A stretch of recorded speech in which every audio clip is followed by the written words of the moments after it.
1 em cada 20 gatos chegam na clínica fazendo xixi com sangue. Eu fui pesquisar no Google. Como que as pessoas procuram, né?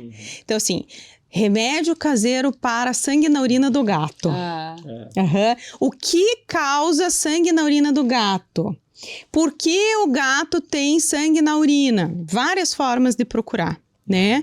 Mas a gente está trazendo esse assunto para a mesa porque muitos gatos têm sangue na urina e a gente precisa investigar a causa junto com o médico veterinário, mas muitos desses pacientes chegam para o atendimento com risco de morrer.